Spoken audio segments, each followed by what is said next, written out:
thank you very much for coming along this evening. I'd like to thank our panel, and I'll introduce them in a moment. And please, if you haven't helped yourself to refreshments at the back, please do so. Just to say, if you need at any point in time to leave, feel free to leave, but don't all go at once. That's all I can say. In terms of the format for this evening, I'm going to ask each of the panel to just give 5-10 minutes sort of their particular areas intro, and then we're going to go into some of the questions that many of you have submitted prior to today, so thank you very much for that.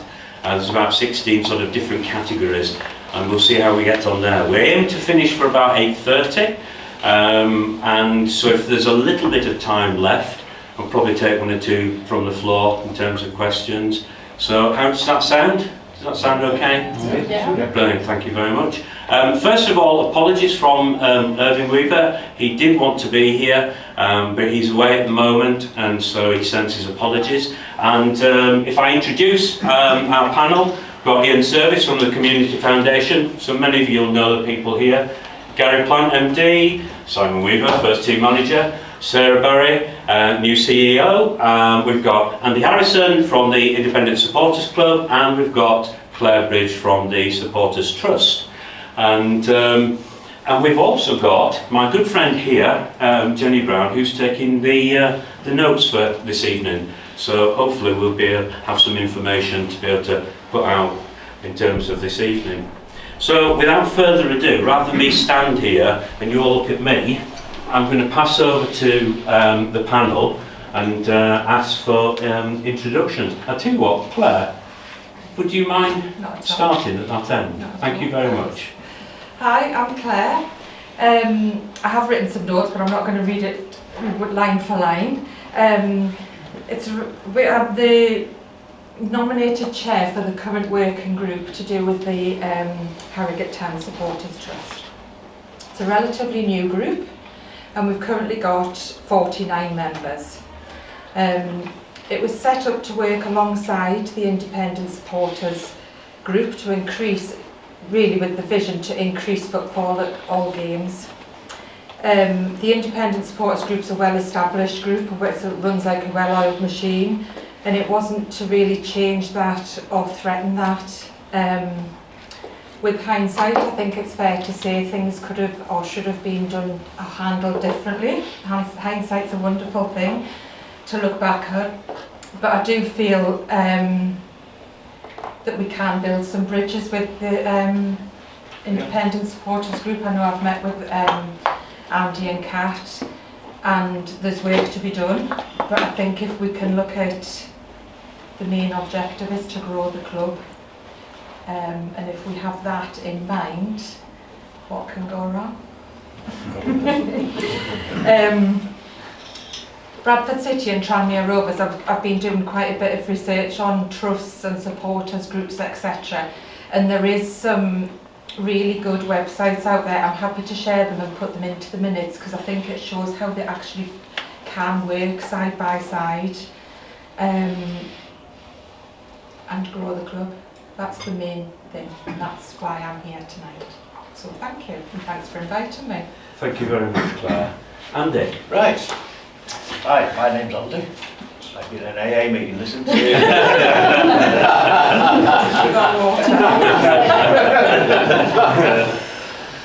Well, I'm chairman of the Harrogate Town Independent Supporters Club. We changed our name, I don't know, 6 months ago when the trust was set up, because we wanted to make sure that we were independent, that we weren't linked with the club.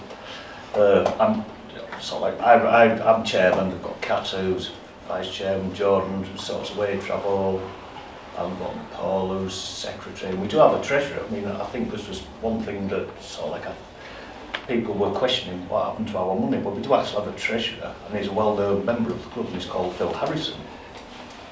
Those of you who know anything about Harrogate Town, Phil Harrison is the historian of the club. He's our actual treasurer, even though we don't see him. So he looks after all our money. We've got a newly appointed charity coordinator called Gemma Hope. She's just taken over on the role for charity. which I will start about charity. That's basically what we do. You know, we raise a lot of money for charity. Over the last 5 years, we've raised over £10,000 for charity. Especially one season, we had a massive season. We raised £4,000 for a baby trust in special baby care unit in Harrogate. This season, well, until he finishes marathon, we're right behind Marathon Man. In fact, I've even fetched some tickets to sell tonight for some stuff that we're auctioning off. So I think we sold about 400 litres so far. And I think we've got about £1,000 in the bank. I know with COVID and everything, it's not as much as I expected. But you know, there's nothing we can do about that. But when that finishes, we're just looking for a charity to continue with next year, which I've spoken to Ian about, but we're sort of like in limbo at the moment. Do a lot with away travel. We get, you know, we take fans on coaches. I don't think we missed a game so far this season. Every game we've had a coach to, and also we're expanding our fan base by running not only sort of like what people call a rowdy coach, but with a family coach as well. So sort of like the younger people or people who don't want to have a drink or get involved, you know, they can go on that coach as well. But you know, it all costs money, and at the end of the day, you know, we've got money. But there's only so much we can lose on that, so you know, we're only doing that when we think we can afford to, or we're going to break even on it. Benefits of joining ours, I mean, I'm not going to sell it because I just don't want to go against the trust, because benefits of joining our club, I mean, we sort of have family days, barbecues, kids parties at Christmas. We have a draw for £250 every month. You know, these are some of the benefits of joining our club. I mean, that's all I can say. We've been established, and when the trust was set up, we did think it was a threat, but now sort of like we've spoken, we've had a chat, we've had meetings, it's not a threat at all, and I think we can work alongside, but it's just the way, as you even said yourself, it was, I don't know, I think you were thrown in the deep end basically. Yeah, I you were think thrown we've in the learned a deep lot, end. haven't we? So yeah, I think we've learnt a lot by having a chat, and I think we both know where we stand. I mean, there is sort of like a middle ground where we'll meet, yeah. And that's all I've got to say, except the final thing, Simon, you'd be proud of this, we've got a 100% record, we've never left a fan behind when we've been away. That's all I've got to say. Thank you very much, Andy. Sarah, would you? Yeah, absolutely. So yeah, my name's Sarah Barry. I joined as CEO on the 13th of September, so I'm 2.5 weeks-ish, give or take, the odd hour here and there, into the role. And first thing I'd like to say is I'm loving it, and this to me couldn't have come at a better time actually. It's fantastic, and I'd like to just thank you all for taking the time out to come and support this meeting as well as the club in general. So it's safe to say I've joined at very, very exciting times ahead. Also have to say challenging times ahead as well, because and I'm blaming you for this club keeps breaking through the ceiling and just keeps getting better and better and just doing all these wonderful magical things. I've had the privilege of working with Simon in my former career as media partner, so Simon and sort of Harrogate Town and what they stand for and what we stand for now is not new to me, and that is why I'm sat here now, because I've admired that, the culture, the ethos, obviously what the club is about, and what it represents and what it's trying to achieve for many years, and that's been going on probably since you joined the club many years ago now. So although I am new, I don't feel like I'm new. I actually feel like I've been with the team now for a long time. It's been, as I say, a couple of weeks. The main objective for me coming in this role is clearly to pull all the stakeholders together to help form and develop the vision and also the strategy. So what we're going to do and how we're going to do it. And we're going to need absolutely everybody and everyone in this room, as well as the most important stakeholders, our supporters, to help us grow and reach that objective. Now, don't ask me what that objective is yet, we're just defining it, and we will get there.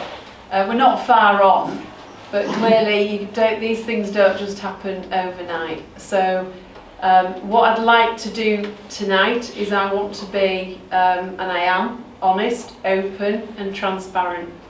And you can't go far wrong with that in my experience, and that's how I am.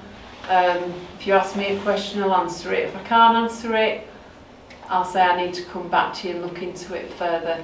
So the first couple of weeks have been spent really getting under the skin of Harrogate Down as internally, because obviously you have a perception of something when you're on the outside, and then you start. So I start with clearly the talent, which is my team, and that is getting to know every single person within as quick as possible, what they do, what the role is, you know, how it all feeds in. Obviously all of the Harrogate Town's like an umbrella now, so obviously we've got the academy, we've got the foundation, we've got the PDC.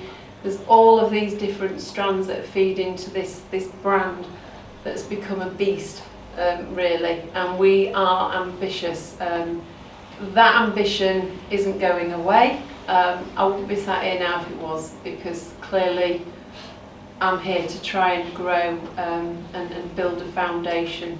So someone's just asked me before I sat down what my first objective is. So after what I've just explained, really I think it's just to have a clear structure inside the club. On the pitch, you know, the guys are performing really well. Behind the engine, if you like, behind the scenes, the team have been working their socks off. They really, really have. I'm here to bring in some more structure, to work out where the gaps are. Clearly, initially, to work out what resource, what talent, what skills we need in order to deliver what that vision, those objectives and that strategy is. Because you can't grow without that talent, and you can't grow without 100% of your talent being completely on board and wanting as well to go in the same direction that the club does and that I want to. So we have to have a shared drive and a shared goal and a shared vision, and then obviously we need to communicate that to the wider communities. So yeah, I haven't done this before. Industry is new. That doesn't matter. I'm a Harrogate girl. I love football. Absolutely passionate about the club. It's got under my skin really, really quickly, and it really has. Obviously been on the outside to some degree, but now I'm in it. And yeah, I think it's exciting times ahead. It really is. But I relish a challenge. I really do. So I think that's probably it for now. So we'll get into more sort of nitty gritty. I'll just check.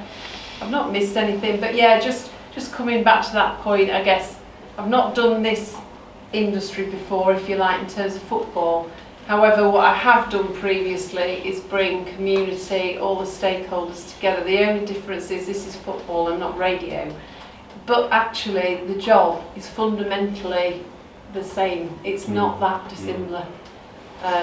That excites me. You know, I've done this before, and I can do it again with the team. We've got some of the team in the room tonight. Some of you will have met, some of you haven't. But we are formulating, you know, we're forming a fantastic team. And we'd like to make everyone in this room proud on every level. So I think that's it for now. Thank you very much, Sarah. Appreciate that. Simon, over to you. Okay, yes, my name's Simon Weaver, pleased to meet you. Yeah, I've been here, this is my 13th season here now, and the club and the people involved just keep getting better and better, and I suppose that's what drives me is the people, and we're hoping always that the people drive that culture that Sarah was alluding to, you know, and it's been a winning culture in the last few years since we went full time, and we haven't reached the ceiling yet. We feel that we can keep going, and that's what gets me out of bed every day. You know, just it's an absolute thrill to go in to work alongside people such as Paul Thirlwell, Rachel Diggs, Kira, Darren when he's in, Darren Simpson, the fitness coach. Everybody is aligned, you know, on the football side of things, where we want to keep getting better, and we want that thrill again of when we beat Brackley to go up, and then when we beat Notts County at Wembley, which is a blow not having the supporters, as I've said many times before. But looking out at Wembley Stadium that night, we thought, oh, that was great. Can we do it again? You know, and so we're forever hungry to keep on improving. The season started great. You know, we're happy with it so far, and we'd love to keep in that top 3. There's never any guarantees in football. You know, we've had a couple of injuries recently, but one thing is, I think we like to be consistent with our message to the players, and everybody's humble in there. You know, when I'm watching Sky Sports when I can, the kids don't run off with the TV remote.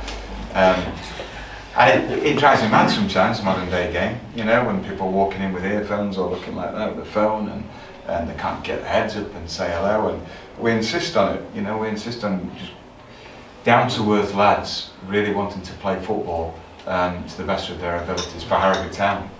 And so we've met them all, especially since going full-time, we've been able to siphon through it and make sure that we've brought in players that understand the journey and understand that they can't just have an easy life just because it's nice people involved. You know, there's an edge to us, and we always say there's an edge and an energy, and this is our identity. And you fall short of that, or you fall short of honesty, then it'll be a short time here.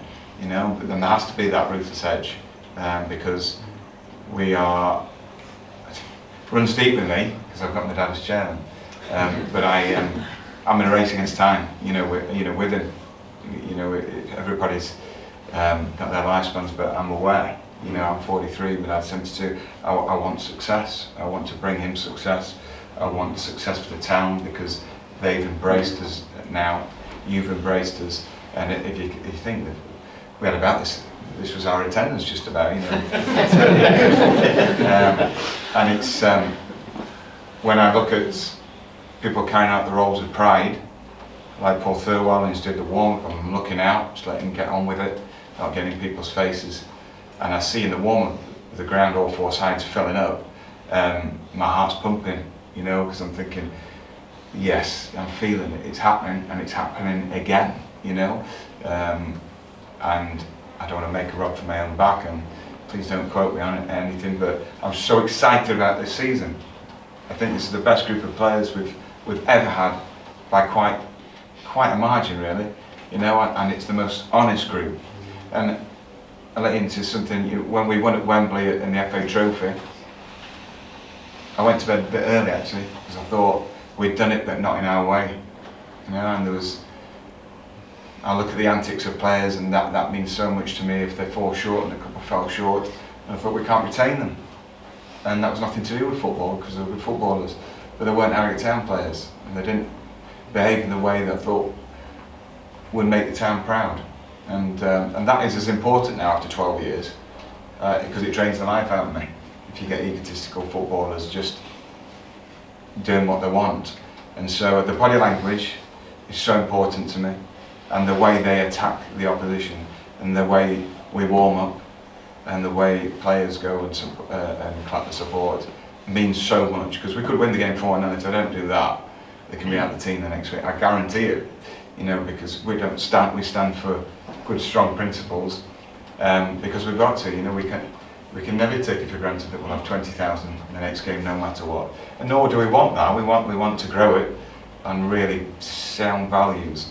And 9 games, we've lost 1. We're disappointed.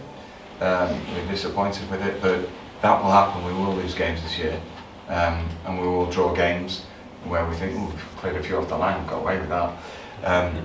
But I have to say, it's a good ingredient. The first few games when we won in the last minute.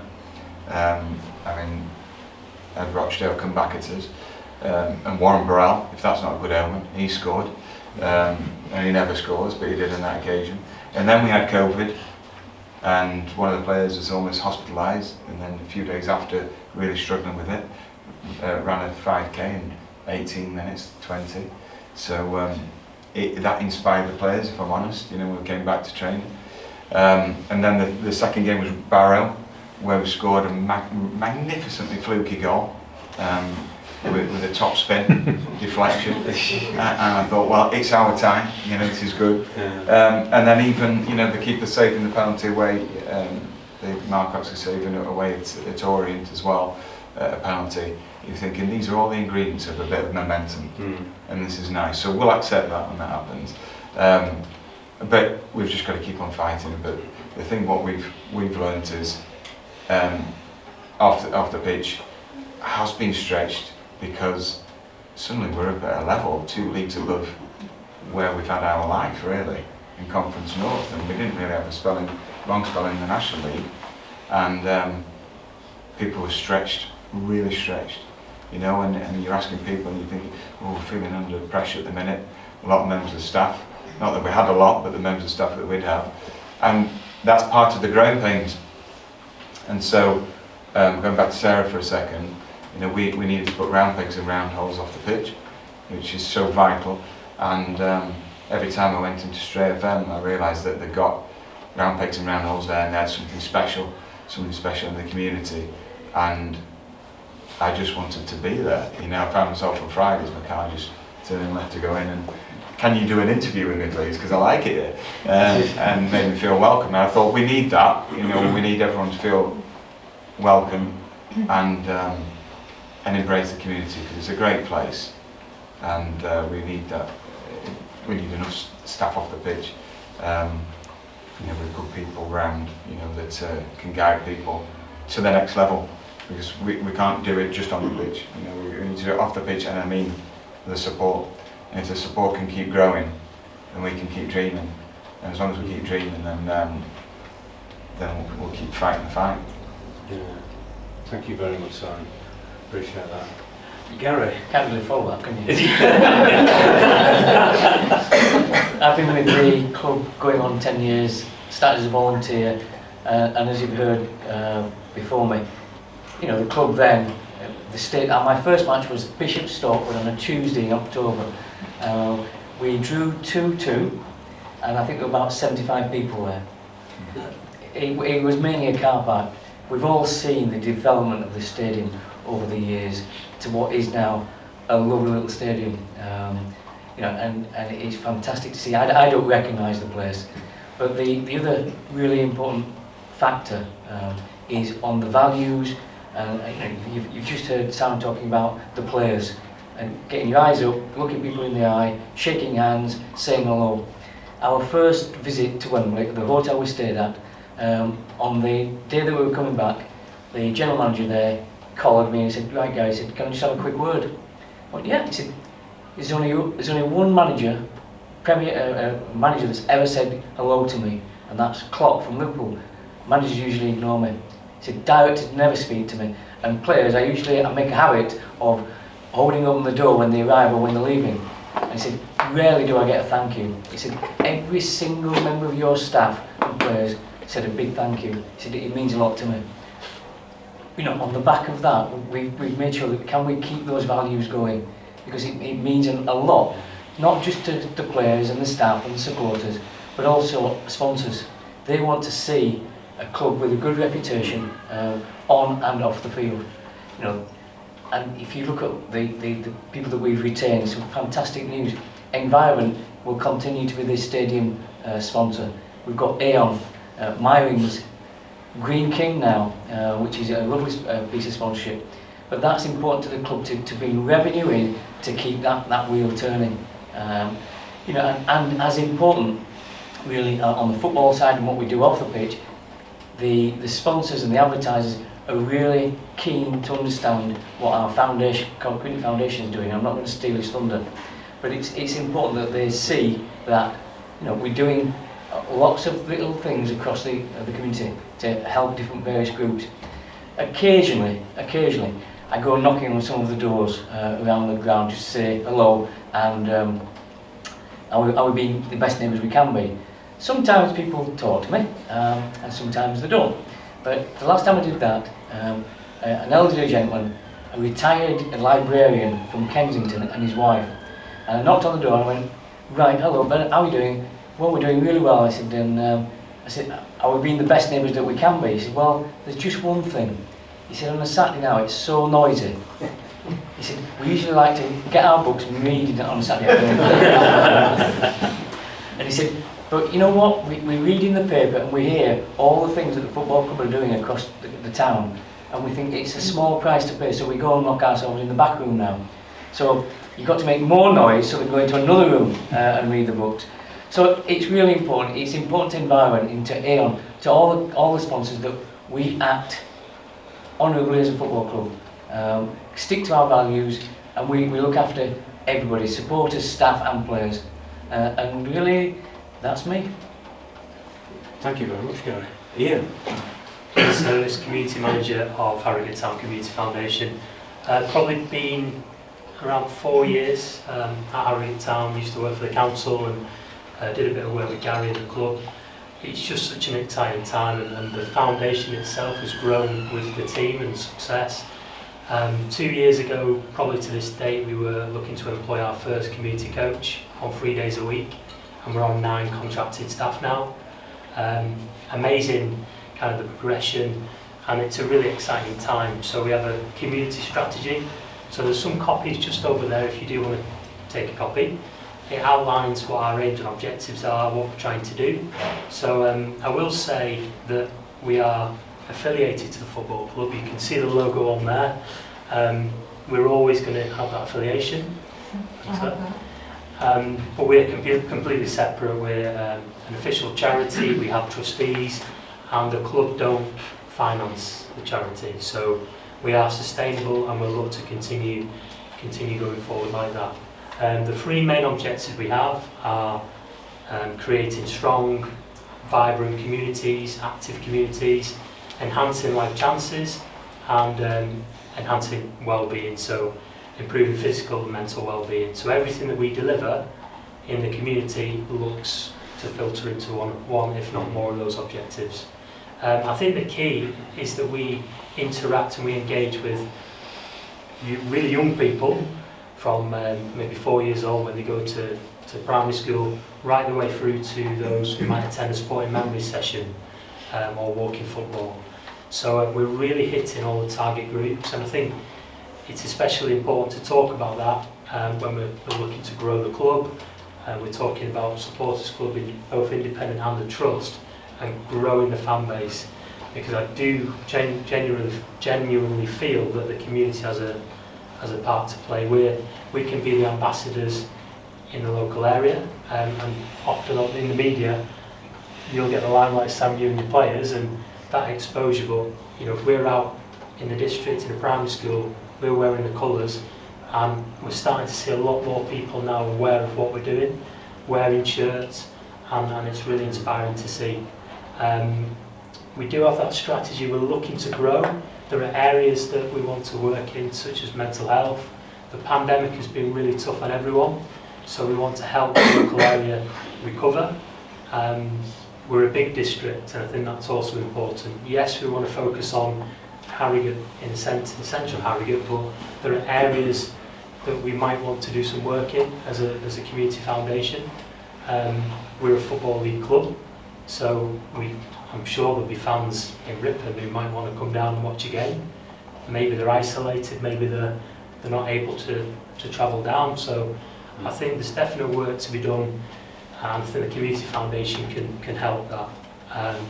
With the players, we work with the Professional Football Association to get them to come into schools, to maybe call fans who might need a bit of a boost, and you know, Sam's the first to champion that amongst the players, the player group. I mean, they do enjoy doing that, so don't they? Oh yeah, absolutely. Yeah. We've got Josh Falkin, who's our PFA rep, and you can imagine what Falky's like on the pitch. He's exactly the same off the pitch, trying to encourage them to get involved. So some really good foundations. We want to grow. We're going to employ more and more staff and achieve, you know, so much more. So please feel free to contact me, contact any of the team, and you know, if there's any ways in which we can help or achieve what we want to achieve, then get in touch. And what we plan to do now is I'm going to go through many of the questions that you submitted prior to this evening and put that to the panel. Admittedly, a lot of the questions are actually about the off-the-pitch activities. So, but let's see how we get on, if that's okay with everyone. And we've got about 16 different categories that you've all sort of raised. So we'll start with the first one, which I think several people have raised a question about the whole area of ticketing, because we know we've been having some challenges there, and you know, we've had situations where people have been queuing for long periods, and there's the whole sort of concern about people at the side of the road and queuing around the corner and so on. And so the question really is, you know, what is the club doing to really address that area and help us move forward? Because at the end of the day, what we want to do is just keep people safe, get people into the ground, and we can enjoy the match. So you look like you've been a response I'm going to answer there. that. So specifically, ticketing in general, because we had a couple of questions, didn't we, about Yes, specifically yes, we did. relating to Saturday, and then in general, what would you like me to address first? Would you be okay in covering the sort of general thing first, and then just talk a little bit about Saturday, because there is a link between that and communication. The risk of repeating myself, Yeah. you know, back and forth. So, yeah, I mean, I think I said to you before, I'm going to be open and honest and transparent, and that is the best way. So, it's been and is one of the biggest priorities I've got to fix with the team, clearly, but nothing, as you can probably imagine, is that straightforward. So what's happened is we are contracted to a ticket company, clearly.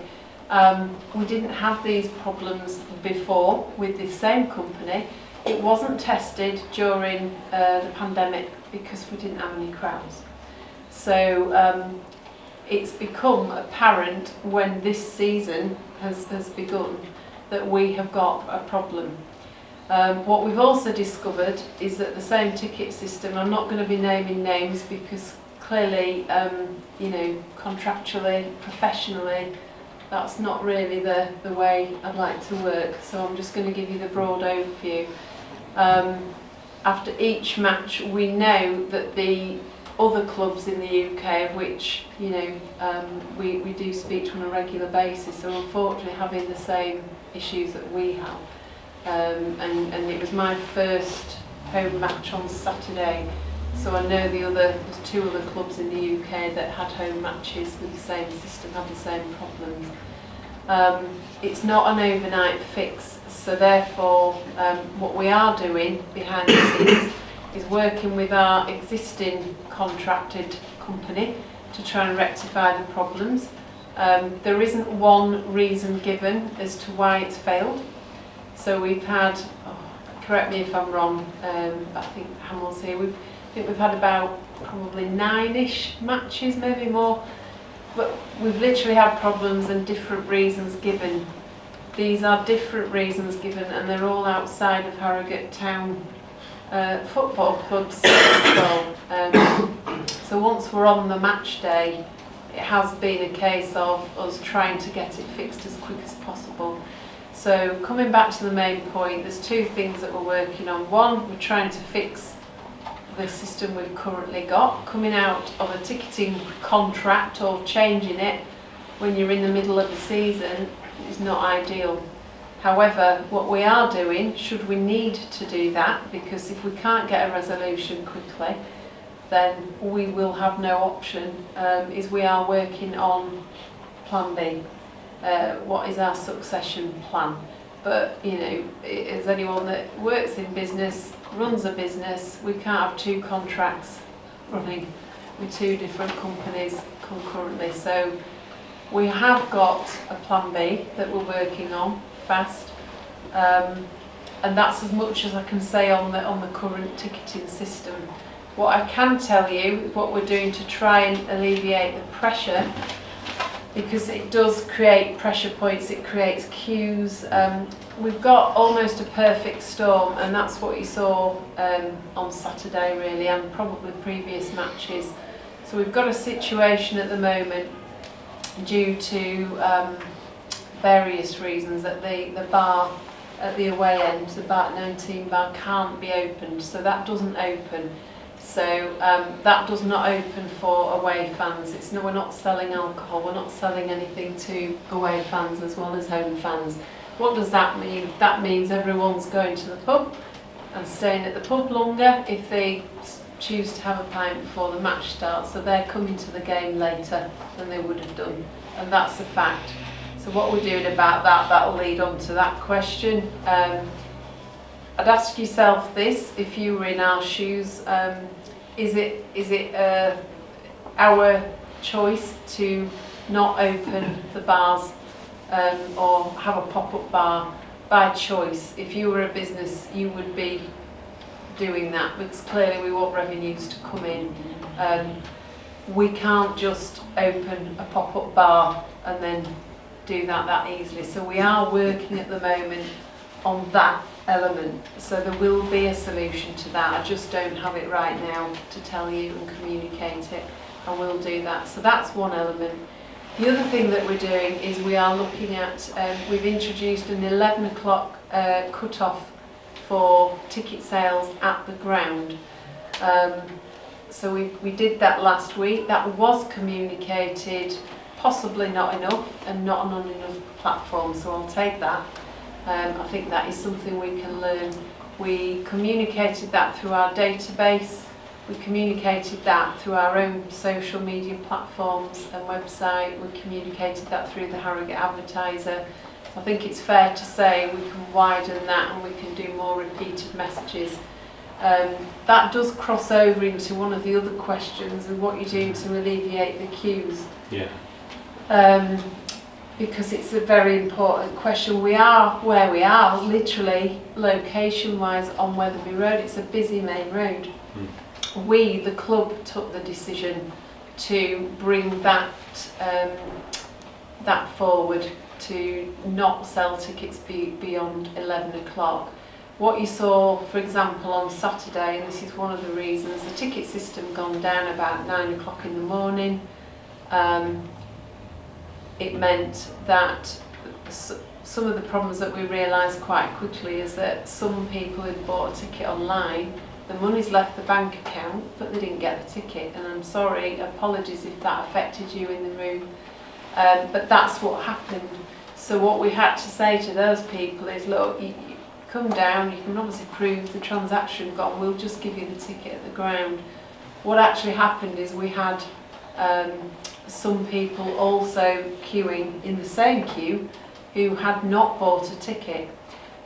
We had a ground safety officer, obviously at the ground, as we would do every match day, who made and had to make what you call a dynamic risk assessment on the spot, because we had to get those into the ground that had paid, needed their ticket, and then we were left with those people that hadn't got a ticket, and they made a decision, and you know, to back that up, that do we have a bunch of people who have turned up upset, queuing on Wetherby Road while we've got capacity or not? And on balance the decision was made. Why didn't we communicate that to everybody? Because if we'd have done that, what we would have ended up with is even more people coming to the ground, and that just being compounded even further, and we weren't going to compound the problem even further.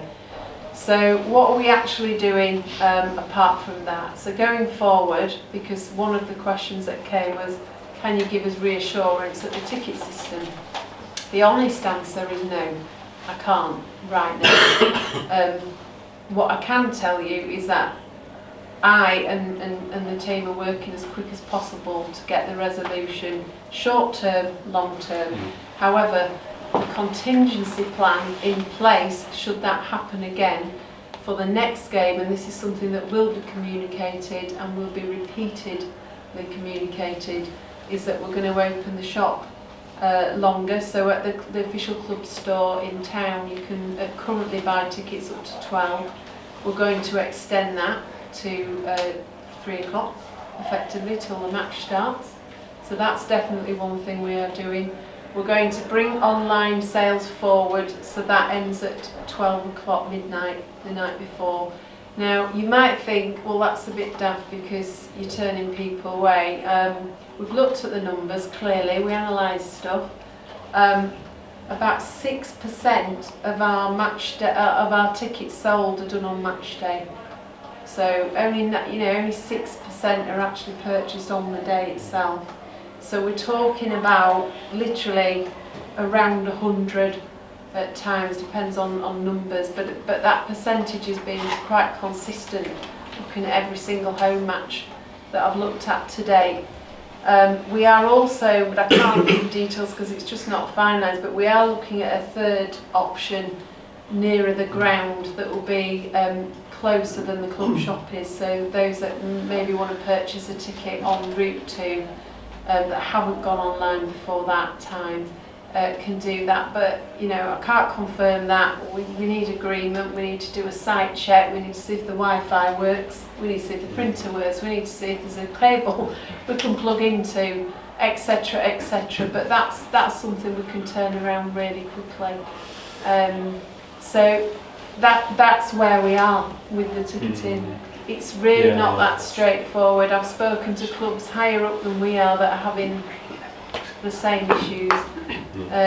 The good news is we've got a network now. If I can't be guaranteed, and that's not tested, that that ticket system is fit for purpose, then that can't continue. It's a really rotten experience from a consumer point of view, from a supporter point of view. It's giving us a bad reputation, and I understand that. We're doing everything that we can, and I will. That's, you know, you've got to just, I guess, give me the chance to try and find a solution to that one as quick as I possibly can. But in the meantime, what I'm asking you to do, and the wider supporters, is to, I suppose, accept that some of the changes are going to happen, and it is change. Nobody likes change. Why 11 o'clock as well? Another thing, and Simon's alluded to it, we're ambitious. Our crowds will grow. They are going to grow, so that compounds that Wetherby Road when the crowds get bigger. Not everybody turns up at the same time, so we are also looking at more opportunities around the ground that we can get people in as well as out. So you may have noticed we've opened some gates so that, I mean, that ground on Saturday cleared within minutes. So what we are working on as well is looking at where we can get people through as well. And again, I can't expand on that because we need to get those sort of, you know, I's dotted and T's crossed. But we're looking at everything. But we are ambitious. You know, we do want to grow that crowd. We've got to almost re-educate and get our supporters into the mindset that, look, yeah, you used to be able to come in at 2 to 3 and get a ticket. I need you to come with us on this and understand that, yeah, those 6% that want to still do that, or we will accommodate that. There will be ways around that, and we'll make sure of it, because not everybody wants to go online. I trust that. But in the meantime, we've got to just try and take some of the pressures off, and not least the team, who it's like a pressure cooker when you're under the cosh, and we can't fix it. It's not like I can just ring the IT expert and say come in. It's not us that's creating the problem, and we can't fix it internally. It's very frustrating. Just on that point that you said about other access points, and I know we've been using one particularly behind the Aeon stand for exiting. Yes. Is there any sort of plans in terms of increasing the turnstiles, so that would include places like that? I know it's difficult, isn't it? Because you know, our yeah. footprint in the area. The answer to that is that's one of the options that we're exploring, but we're not ready to communicate it yet. Yeah. That Okay. fair, Gary? Yeah, that's fair. I think there's not. Is there anything else you want to add to that? No, we're looking at all the options where we can get people in and people out, but we're not there yet to communicate that, you say. It's just, you know, we've got to be professional. We can't leak bits of this and bits of that until we're absolutely 100% sure. Yeah. Contracts are, you know, agreed and signed. But absolutely, yeah. That ties in very nicely with one of the other areas that was raised, which was to do with communication, sort of generally, and communicating with the sort of the wider supporter base. There's been times when people have sort of asked questions but been uncertain as to what's happening, and we've alluded to one already with the ticketing. But is there any sort of plans to sort of look at communication beyond the club itself, to a wider sort of supporter base? Yes. Shouldn't have asked the club. There is. I know the gentleman behind you. Sorry, I don't know your name. Mike Gill. Do you want to wait for your? Because you were putting your hand I up. was just on the turnstiles. I don't know the minimum number for turnstiles. If you need 8, for example, the way they're all clustered together, they don't operate as 8 because all the queues merge together. That was just the point I was going to make. Yeah. We'll come back to you on that. Coming back to the communication, which links nicely, we'll communicate that. I think I'll answer again, but guys, if you want to add to this, I'm new to the club, but obviously I know about a lot of the things that have been referenced when we talk about poor communication, because I've talked to the team about it. You know, I want to know where this is coming from, what specifically it's referring to, and then we can deal with it. We can't undo what's done. That is just a fact. It's done, but we can improve going forward. What I think we need to be clear about is the frequency, the messaging. You know, we can't assume everybody is on Twitter. We can't assume everybody reads the Harrogate Advertiser. We can't assume everyone listens to your Harrogate or Greatest Hits radio, or, you know, whatever it might be. So in terms of traditional media, we've had meetings to broaden our partnerships with all media. So we're not going to be tied in exclusively with anybody. Now, I've come from a background in communication, so if I can't get this right, then I might as well just go home now. So clearly that is, again, another priority. In terms of our own platforms, yes, we can do more, and we can certainly use you guys sat in the room. We can use the Trust, we can use the Independent Supporters Club as well. But yeah, I think the only thing I would say on that, and there has been criticism of some of, you know, people working within the club in general, some of the decisions that have been made before my time, and some of those criticisms aimed at lack of communication. I would just challenge that back a little bit, because sometimes it's totally out of the club's control as to when that information. So if something's leaked, for example, but the EFL have not approved something, then an official statement can't come out from the club until that has been made official. And the EFL, from what I can gather, compared to National League, is a completely different ball game, pardon the pun, but it is, and that's the reality of it. And we're new, you know, we're still new to this, and that's the fact. So yeah, I think we've made mistakes, and I think we have to hold our hands up and say, look, we have, but that's, I would imagine, likely because the people behind the scenes have been busy doing 10 million other things, and that is just a fact. It's not an excuse, but that's what's happened. So we have to improve it, absolutely we do, because we're undoing all the good work. Yeah. Otherwise, and you don't see what goes on. You see what goes on the pitch. You're not seeing obviously what goes on not on the pitch, and we're not doing ourselves any favour as a team if we don't improve in this area. So I totally accept that, and I think the team as a collective, we accept that. But you know, going forward, if there is something we haven't communicated, I'd like you to just think and go, well, don't assume it's because we're not doing our jobs properly or we're sloppy, or it might be that, let's hope it isn't, but it could just be that we need EFL approval or somebody else's, and we have to be professional across the board. We had one announcement earlier this season, and Abby, which one was that? When I was on the radio, and I just went for it and announced something.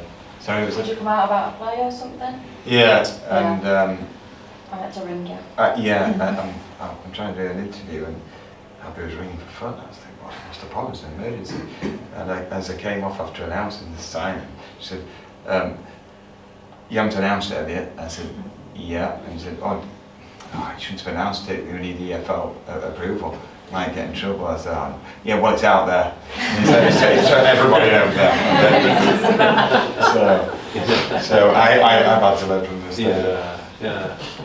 I know it's I know from my perspective in terms of having to sort of meet all new rules and regulations, there's an awful lot of work involved, and people have been working you know, absolutely ridiculous in some respects to get things in place, and it is new, so I do appreciate what you're saying. Within the communication side, one of the points that was raised, it was actually raised by quite a few people, was to do with things like the minute silence and the wreath on the pitch and the you know, the applaud. And I don't know if you wanted to sort of comment on that, because obviously people were a little bit bemused as to who's it for. And You can ask us anything. We're not trying to shoo things under the old carpet. That's not what we're about at all. Yes, would you like to? Yeah, sorry, thanks. Yes. Yeah, my name's Alan Tutor, I'm the stadium announcer, and that's my official title, announcing. And so, please don't come to me and say you don't like the music. Please don't come to me and say I don't make any decisions. I'm not empowered to make those. I don't want to make those decisions. It's the higher office who make those decisions. As far as Saturday is concerned, it came as a complete shock to me. It came as a complete shock to Hal and the media team. It came as a complete shock to Irving, because Irving went like that to me and said, "What's happening?" And I had no idea. So unless I'm actually informed, I can't announce it. And with the wreath a couple of weeks ago, I knew nothing about that, so we all stood up and reverently waited for the minute silence and the referee's whistle to end it all. I knew nothing about that. We need to get this communication to me, and I will do all I can. I can't report on something, I'm not empowered to report on something unless I'm told about it, and I'll willingly say anything. I announced birthdays, I announced about the Nidderdale run, for instance, because I was asked to do that. I announced about supporters, coaches and what have you. Anything like that I love doing. I've been doing the job for 12 years. I started at the same time as Simon. So please let us know, and then it'll get reported upon and communicated. Well said. I think there is no excuse, and I'll apologise if anybody felt, anyone associated with any of those families offended.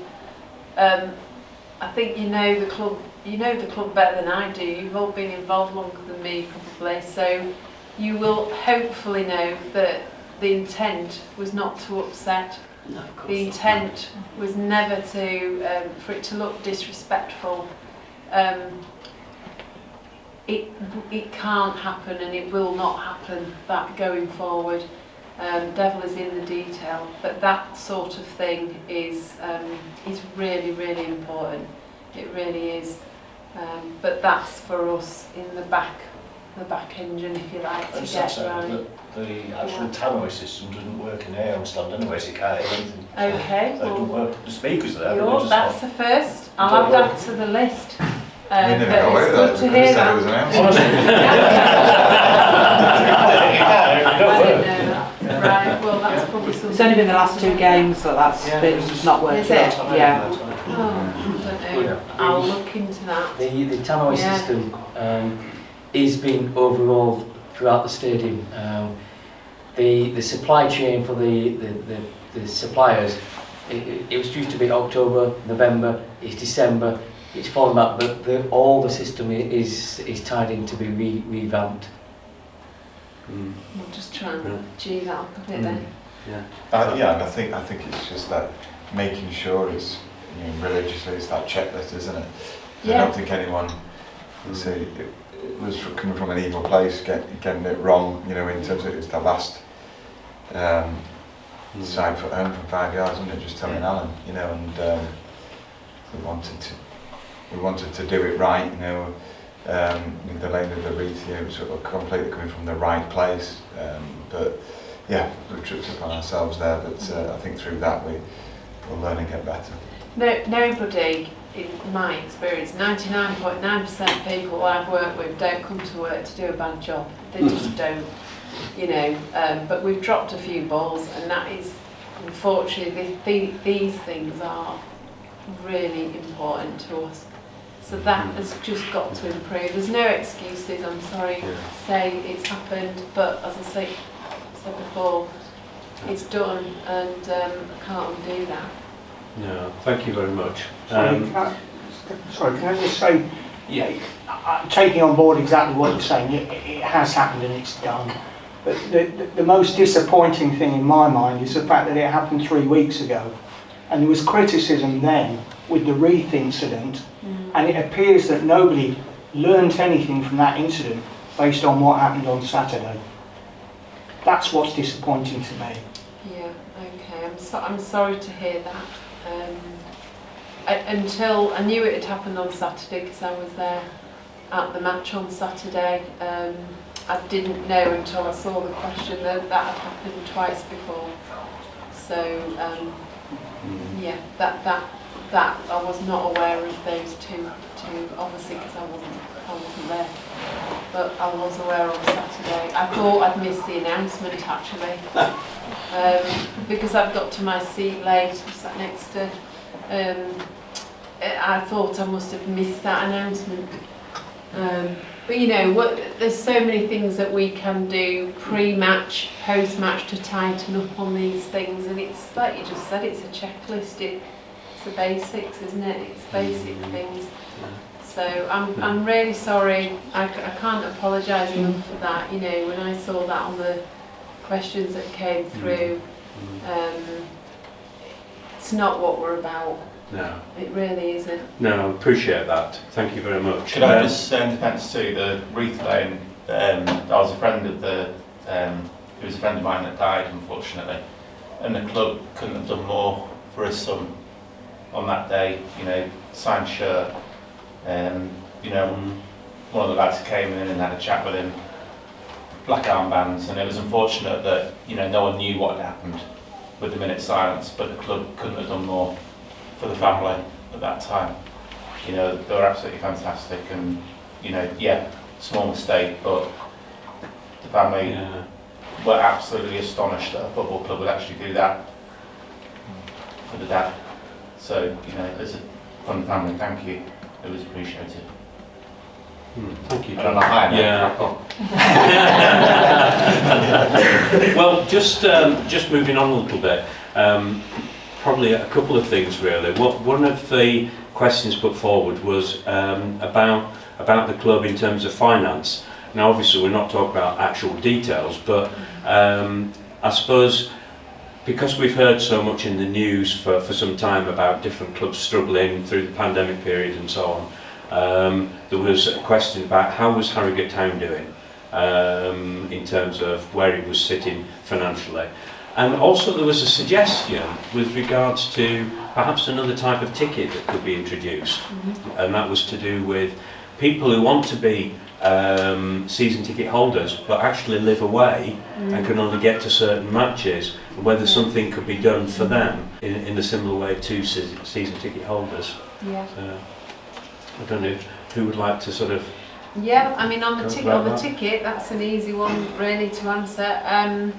We're looking at everything, absolutely everything, including ticket bundles and pricing and everything. We don't have, I'm not going to sit here now and say we've decided this because we haven't. We've got have other things to look at as a bigger priority than that at the moment. But to say, yeah, absolutely. We've got to look at flexibility. We've got to look at modern day life and how people spend their time, spend the money, what they're doing at a weekend. I'd rather have somebody for 4 matches than no matches. So, yeah, there are lots of clubs that, we're looking towards and aspiring to be more like in the UK. That are doing these really good initiatives such as that one. So obviously we're connecting with all of these clubs. We're going to go, we're going to visit, we're going to learn, take the best bits, nick the best ideas, things that we think will work for us, and obviously share what we're doing as well, so that we can as an industry support each other. Yeah, to answer that one. Yeah, thank you. The financial question, I think, is a more challenging one because Irving's not here, the chair, so I'm not sure, to be honest with you, how,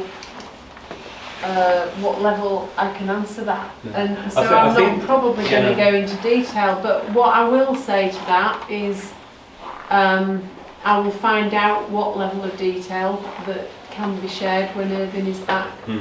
And communicate it then, because he's my new boss and I don't want to get into her. On another level though, to be honest, you know the club, you couldn't have a more supportive and ambitious chairperson than your dad and Mr. Weaver, could you? I mean, crikey, he's an inspiration. He's an absolute inspiration.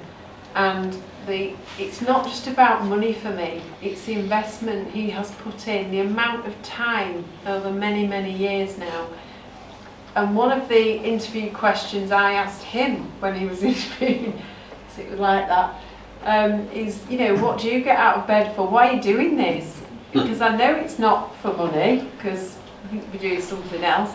And I know it's not for ego, because for anyone that's obviously had the pleasure of meeting him, you see at some football clubs and the owners are swanning round or getting the old helicopter parked up. It's just not like that at all. And so what is it? And it's just pure and simple, like passion. It's exciting. He loves it with a passion and wants to create this.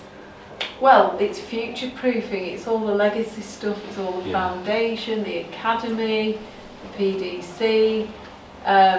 The amount of time that is put in is unbelievable. It's not just about money. It absolutely isn't. However, on the financial front, there's a commitment there to support the club. There are ambitious plans going forward that need more investment. And that's a commitment that has been made. Otherwise I won't be sat here now.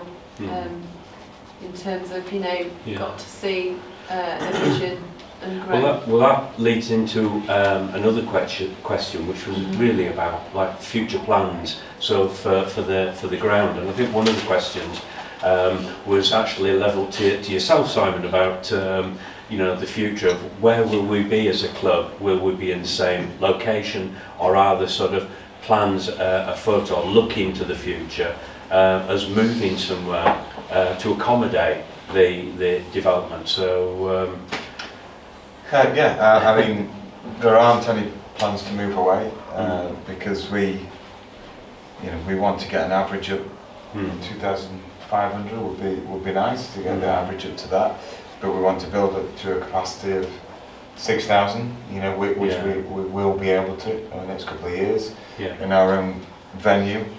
And I think we've got so many good memories there, and even it's been described to me, people walking across the straight to the ground,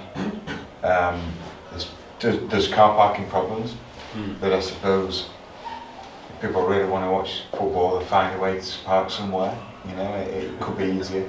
But we'd much rather stay in the middle of Harrogate and have people around us that can walk to the ground, and not be in a massive stadium where people, it's ghostly, you know. It's bouncing our place, you know, when you get 2,500 now. And it's tight, and the opposition hate it, and I love it when they're intimidated by that. And the acoustics are brilliant, you know, they really maximise the roar that we have. And you know, we went down to Doncaster last year, the start of the year, and I sick and tired of seeing red plastered everywhere, and it was just a great stadium. When we trained there the first day, we thought, oh, this looks good. But then it just wasn't us, you know. We wanted to get back, and it's our changing rooms, and you come out, and even the family stand has been a great addition, you know, to the surroundings and the experience as a man, and also for the players. But there's no plans, you know, no hidden agenda to move elsewhere. There was a number of plans obviously submitted and approved in terms of developing our existing site, and I know that's what's been happening, and we've seen some fantastic changes. I suppose the question is, what's happened to those original plans? Because we're kind of going in the direction that doesn't match what we originally put in the planning side, and is there are some of those plans going to come to fruition, or are we going to do some different things? Well, those original plans we go back some years now, and it took an age to get through planning committees and so forth. But then we got promoted, and then we start to become, we fall under now, it's a national body, the Sports Ground Safety Authority, that sign off every football stadium in the UK, or in England. So suddenly it was, the rules have changed, so we can't do that anymore. Or another example of a rule change is that we had to be able to demonstrate that we can accommodate 500 away fans, but then suddenly it was, but now you must give them 100 seats. So it changed and it changed and it changed. So you all know the footprint of the ground at the stadium. If you're changing that there, that means we couldn't do that. So we had to have a complete review of what we had to develop the stadium. To hopefully one day, as Sam was pointing out, a 6,000 capacity. No, thank you very much. I know it's like putting people on the spot asking the questions, but I mean, people are interested. I did see one ingenious idea though on the way to the ground one day about parking. I happened to walk past a house, and it got a decent sized drive, and it got a little sign up saying £3 to park. I thought, oh right, okay. And it was just literally near the ground, so it was capitalising on that. The guy that put the sign, it wasn't even his house. Was it not? Down the way and then charge £3 for the next There's been a few questions about lots of sort of smaller aspects, things to do with, and I'll put these together, things to do with, for example, the shop.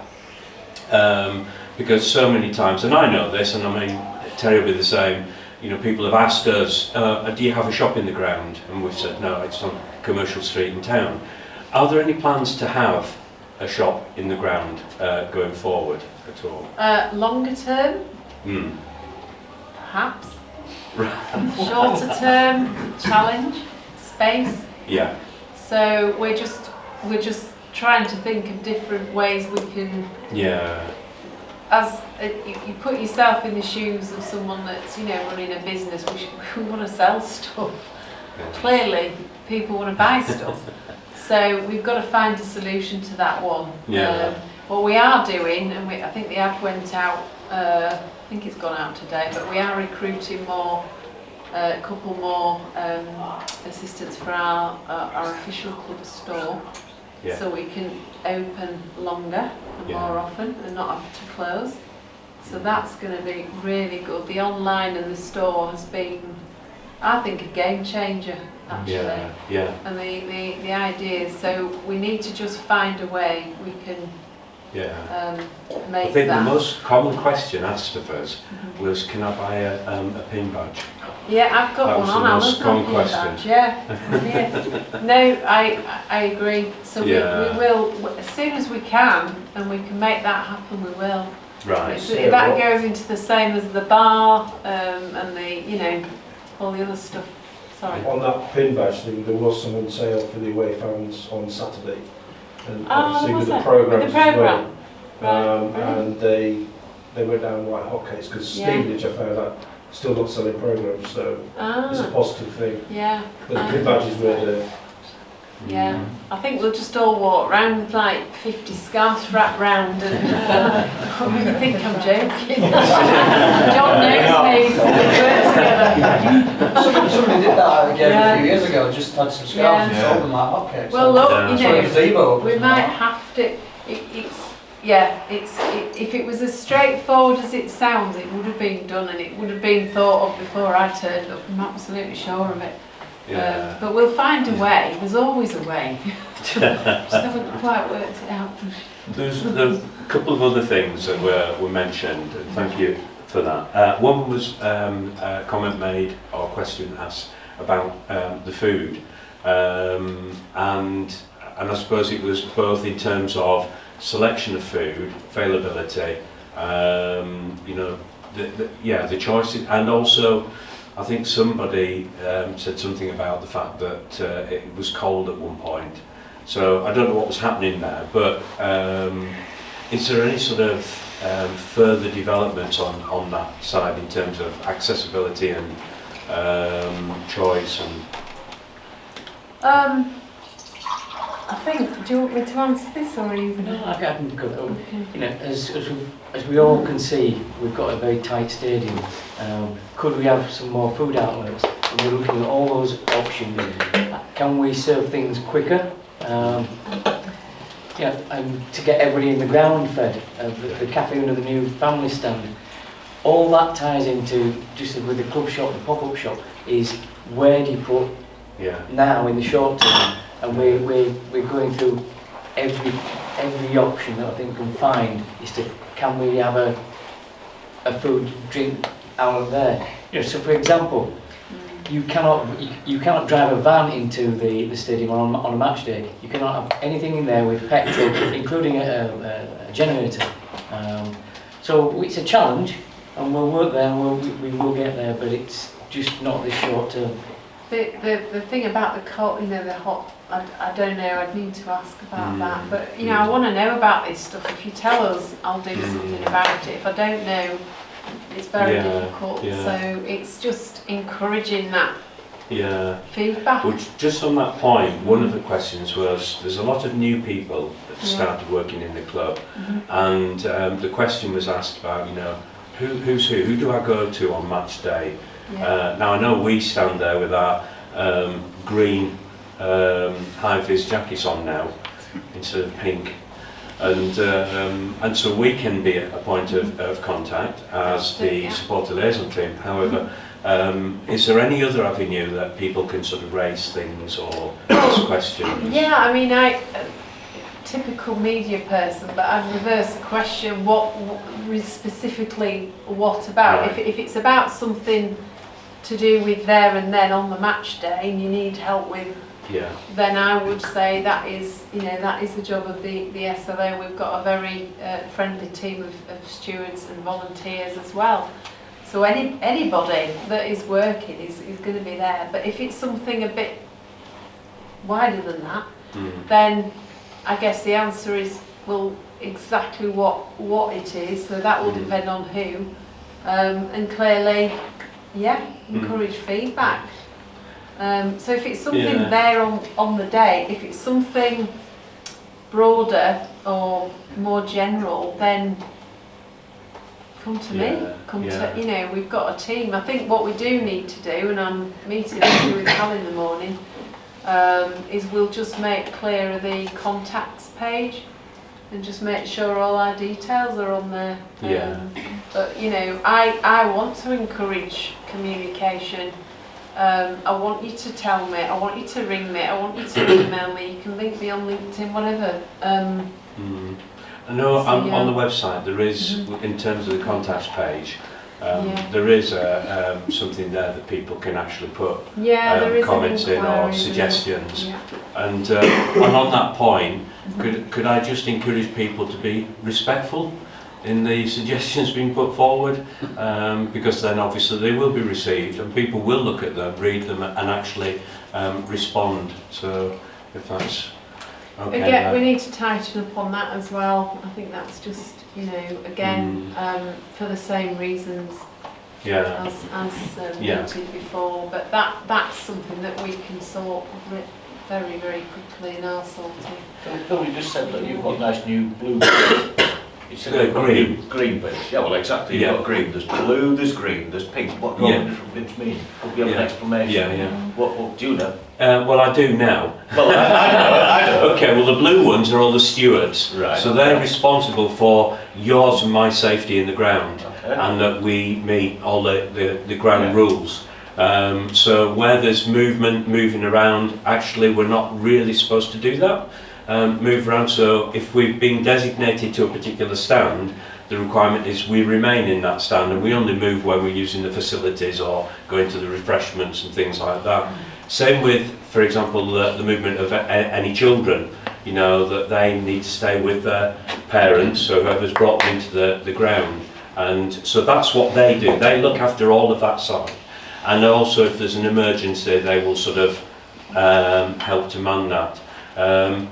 In terms of things like the pink high-vis jackets, that would be people like first aid and you know, and supporters and the turnstiles. So that's usually a lot of them are staff or volunteers with the staff.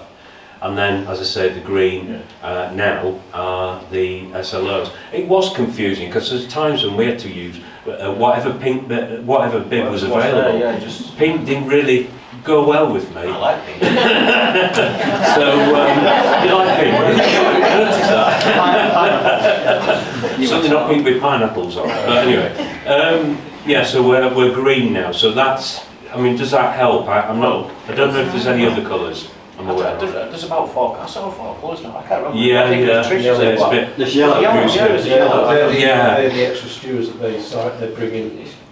Yeah, certainly blue and yellow, just think of them as the stewards, and they're sort of there just to make sure that you're safe, rules are kept to, and people get to the points where they need to be, and the ingress and egress is kept clear, so that if there's an emergency, you know, we can respond very quickly. And then, as I said, the rest, green, the SLOT. We will take questions, we will, if we don't know the answer to something that we're being asked, we'll say, but we'll go away and find out and come back to you. Please though, please ask respectfully as well, because I know we can get quite passionate about things, and sometimes it gets a little bit frustration if there's like long queue and I'm at the back of the queue and so on, but we're trying our best to help you and help everybody who visits the stadium. So we'll do our utmost to make sure that your time in the ground is the best it can be, along with everybody else involved. So yeah, I hope that sort of answered the question about the bibs. Just really to the back end here now, there was a comment made about the lighting, because we've had new lighting put in and so on.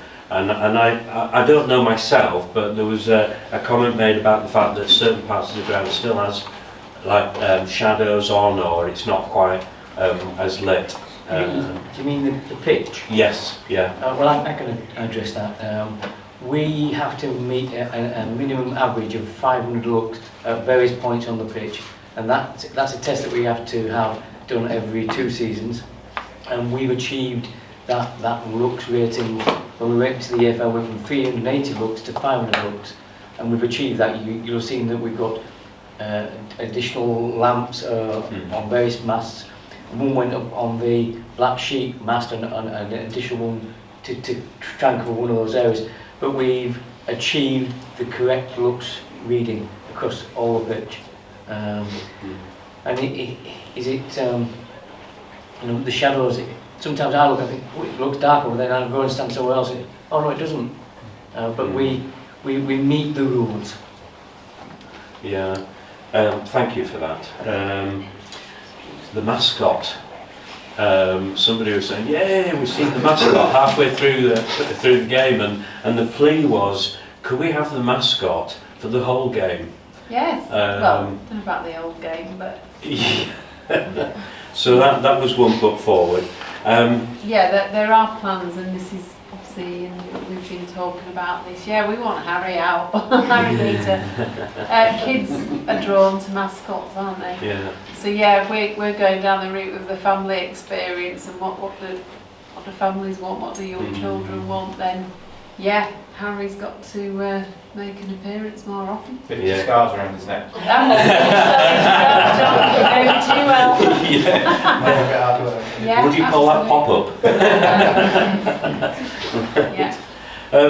There was one question about the segregation. I think it's more to do with the communication of why we're segregated the way we are, and it was more noticeable on one of the matches where there was only about 150 away fans, and then all there was what 2,500 home fans that came, and it was quite packed. And so the question was, why was it like this? And they had all that space. Gary's going to Thank take you. that on, aren't you? Well, again, when we moved into the EFL, we're under closer scrutiny. There's a book called The Green Guide. That's a document that's grown. It's in its 6th edition now. It grew out of the Hillsborough disaster, the Bradford City fire, and that is the rules and regulations on your match day operation. And it gets down to the dimensions of walkways, of gates, and so on and so forth. And the SJSA came up when we got promoted and put their measuring tapes on everything. So the 3 turnstiles, they have to be the away turnstiles because there's 3. There's 5 at the other end. So we hopefully will have more home fans than away fans. So the 5 are dedicated to our home fans. So can we bring the supporters in, the away supporters in those turnstiles and turn them left and send them into Weatherby Road, into environment stand? No, because that walkway will only accommodate X number of, so we have got a section of that, the seats, and the small terrace section that we have, and then we've got behind the goal. So we've been governed by the rules and the regulations. And then we've got a match day operational plan, and that is submitted to all the authorities. That's what we do on a match day. So it has to stay how it is. In a short way, that's where we're at until we develop the stadium further. Yeah, thank you very much. I don't necessarily want to end on this, but this is actually the last point before I sort of open up to the floor. We may have chance for an odd question, but I know this time's running out. With regards to any form of communication, we all know, I suppose, how we like to be communicated with, respectful, and we've got the values of the club, respect, integrity, and things like that. There was one question asked, and I suppose it was about how we deal with things that are not said respectfully. But I think there's not much we really can say at the moment on that matter, other than the fact that from a personal point of view, a plea would be, if we are going to communicate about anything, to be honest, on match day, we all become managers, don't we? I know Simon's a manager, but we all become managers, and we get passionate about it. We're passionate about our club. We're passionate about what happens in the club and around it, and the future of it, and so on. And sometimes those passions perhaps get a little bit carried away, and we appreciate that. But when when something is said that perhaps seems a little bit offensive to somebody, it's about sort of checking yourself. Am I saying the right thing? It's gone into the public domain. Am I saying the right thing here? Is it going to be offensive? Am I going to get the right response? And I think if anybody said anything to any of us in this room that we felt, well, that's not nice, then we make a choice in terms of how we deal with it. And in some cases, perhaps we wouldn't respond to it. But so a plea from me is, we will do whatever we can to help in terms of the SLO team. anybody who has questions about anything, we'll certainly pass it on to the right people to answer those questions if we don't know the answer to it. But please ask it respectfully. We'll do our absolute utmost, and if we don't know the answer and we can't get it for you in a reasonable time, we'll let you know. Does that sound okay with everyone? No. It's just one or two things being said, and you're just thinking, I know passions are running high, and we've covered some quite, challenging things today, and I appreciate the panel coming and being really honest about where they're at with some things. And sometimes it's just not letting that passion of ours get the better of ourselves when we're putting stuff forward. So that would be a plea from me. But lastly, does anybody have anything they'd like to ask the panel of? Jordan? One just a suggestion. On Saturday there were obviously quite a lot of issues with people getting into the ground, and I probably spoke to about 5 different people through Facebook. All parents trying to bring children who were left really disappointed. A few comments saying, well, we won't go back to the club. Just a suggestion, would the club come out and maybe issue an apology and try and get those fans back on board? I guess the question I would ask is, I don't know the specific details of it. Do you mean they turned up at the ground to try and... Yeah, so there was one case where there was a mother and a 7-year-old son who was trying to get to the game. I think they were trying to get a ticket, turned up at the ground. They were turned away. They mentioned the scene Gary, and Gary held his hands up, and they kind of just went home, and then they learnt later on that other people in the queue had got in. Very upset. 7-year-old son who obviously wanted to go to the game. I was thinking about supporters like that. There's probably more out there, and an apology might go a long way. I don't know what the time of that would have been. Would it have been after 11? Is that what you mean? Yeah, after 11, couldn't get a ticket online, turn up at the ground open, so get something organised. I'm not saying apologise directly to that person. No, I'm just saying. I think we should apologise directly. That's what I would encourage them to get in touch, and we'll look after them, and we will apologise. What we have tried to do is be proactive, so anyone that we needed to refund, for example, because of the issues that we had, we haven't waited for people to contact us. We've proactively contacted them, because obviously we want to increase our customer service levels. As far as I was aware, and again, you can correct me if I'm wrong, it's not about right and wrong, I just want to make this right, a full stop, and do the right thing. I didn't think it had affected that I think the people that I thought it had affected, we had let into the ground. So if there were other people that it has who hadn't been, then I wasn't aware of that. I passed on email addresses and said, yeah, hence, because it wasn't in my, to my knowledge at the time, certainly, we didn't think it was a widespread enough problem for us to go and put something out broadly, but perhaps we should have done if that was the case. And in support of that, on the away end, there was quite a few fans turned up. There was a guy who worked on the railway, goes to games, came here before, was able to buy a ticket on the day, wasn't able to, and he waited, he had sandwiches and bush dogs were across the way in. And then suddenly it turned out that people were, away fans as well, were buying tickets at the ticket office and then coming back down. That wasn't made. That wasn't the case at all. No away fan purchased a ticket. But they did turn up. In fact, one was signed by yourself. Pardon? One was signed by yourself. One was what? One ticket was signed by yourself. That was I know one of the directors, or one of the guest lists who came in. There was one of the 92 clubs, a guy who lives in London, came up for a day, wanted to be in the way end. I were allocated a free ticket for him. So it wasn't purchased, it was given as a complimentary.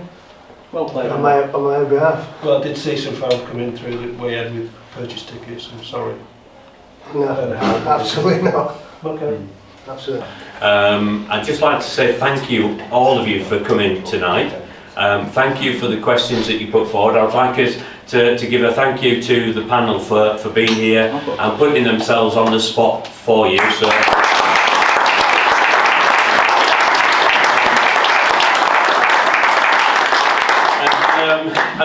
yeah, thank you for coming, and have a great rest of the evening.